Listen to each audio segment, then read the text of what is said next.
Frans mengamati dan juga mendengarkan apa yang disampaikan oleh DJP bahwa sebelumnya menyampaikan PPN 12% ini akan dikenakan bagi semua barang dan jasa yang selama ini telah dikenakan tarif 11% ya Pak. Mungkin boleh dijelaskan Pak terkait dengan hal ini seperti apa?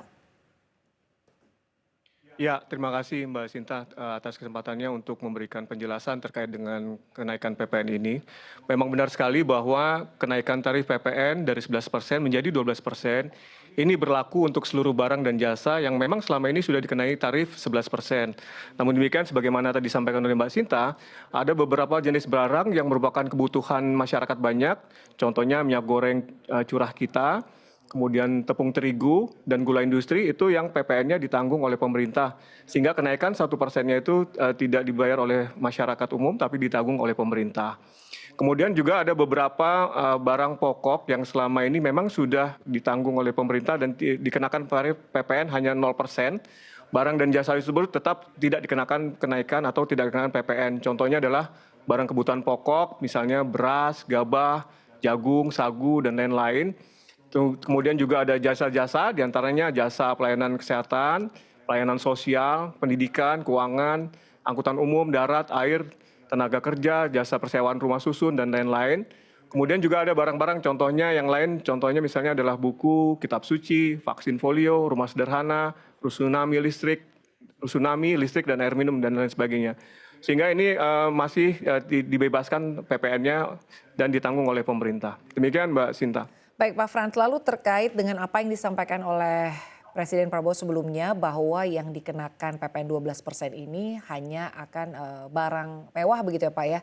Nah barang mewah yang dimaksud ini seperti apa Pak kategorinya? Apakah sudah ada klasifikasi tertentu? Barang mewah seperti apa yang akan dikenakan PPN 12%?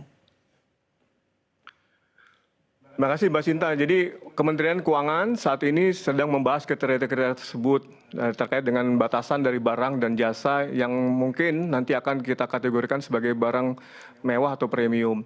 Tentu saja ini nanti akan berdasarkan kelompok harga, klasifikasinya, sehingga hanya dikenakan kepada kelompok masyarakat yang sangat mampu berdasarkan harga-harga yang mungkin harus dibayar terhadap barang atau jasa tersebut.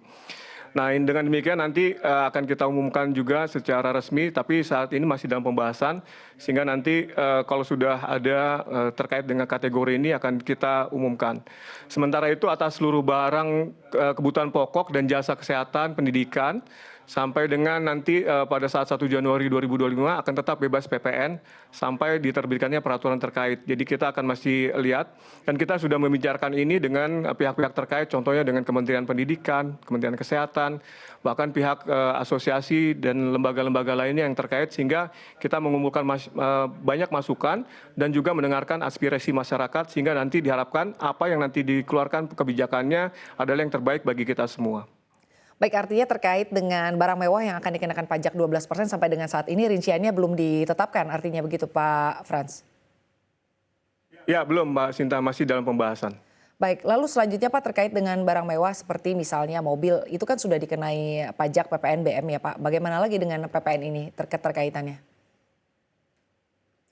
Untuk yang selama ini sudah dikenakan PPNBM tetap dikenakan PPNBM seperti biasa dan tidak ada perubahan. Dan nanti kalau misalnya katakanlah ada penambahan yang tadinya tidak dikenakan PPNBM akan dikenakan PPNBM, maka akan kita umumkan sesuai dengan kesepakatan dan juga policy yang ini akan diberikan oleh Kementerian Keuangan kepada masyarakat.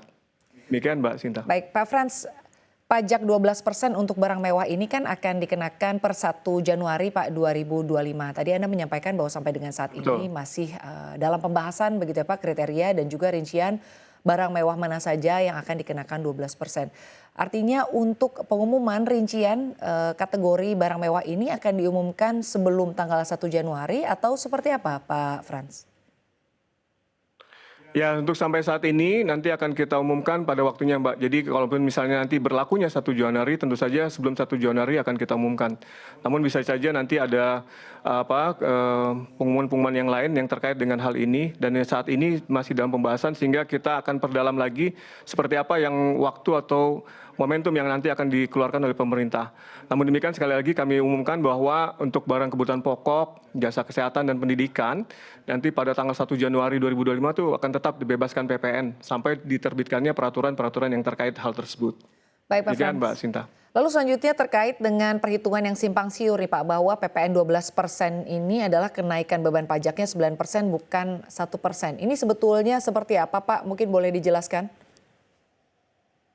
Ya, terima kasih Mbak Sinta atas kesempatannya. Ini memang menjadi banyak pertanyaan ya dari beberapa media, bahkan di media sosial juga menjadi viral terkait dengan dampak daripada kenaikan ini apakah 9% atau 0,9%.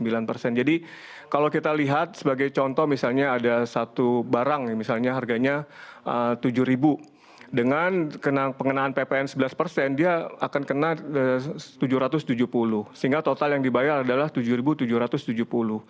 Sedangkan nanti per 1 Januari 2025, misalnya harga barang tersebut akan kenakan PPN sebesar 12%. Sehingga kenaikannya menjadi 840 PPN-nya yang tadinya 770.